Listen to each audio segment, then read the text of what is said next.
இந்த கேஸால நீங்க மனதளவுல உடல் அளவுல சஃபர் ஆயிடாதீங்க, மென்டல் ஆயிடாதீங்க, குழம்பிடாதீங்க, சமாதானத்தை இழந்துடாதீங்க. எந்த கேஸா இருந்தாலும் எல்லாத்துக்கும் ஒரு முடிவு ஒண்ணு இருக்குது. எதுவுமே நம்புறீங்க?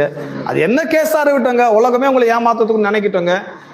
இருப்பாங்க அந்த மாதிரி ஆட்களை உலகத்தில் இருக்கதான் செய்வாங்க. உங்களை ஏமாத்தணும்னு இருப்பாங்க, உங்களை அழிக்கணும்னு இருப்பாங்க, உங்களுக்கு அநீதி நடக்கணும்னு இருப்பாங்க.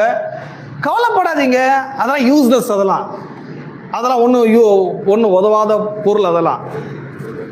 ஆனா காட் உங்களோடு இருக்கிறார், கடவுள் உங்களோடு இருக்கிறார், உங்கள் பட்சத்தில் இருக்கிறார், உங்களுக்குள்ள இருக்கிறார். நீங்கள் அழைக்கப்பட்டவங்க. உங்களுக்கு எப்படி அநீதி வந்துடும்? கண்டிப்பா நீதி உங்களுக்கு கிடைக்கும். எதுவுமே நம்புறீங்க? அப்ப இங்க சொல்றாங்க, இந்த கிறிஸ்தவர்கள் ஏன் இப்படி இருக்கிறீங்க? உங்களுக்குன்னு ஒரு பிரச்சனை வரும்போது நீங்க ஏன் உடனே கோர்ட்டை நாடுறீங்க? ஏன் கேஸை நாடுறீங்க? ஏன் ஸ்டேஷன் போறீங்க?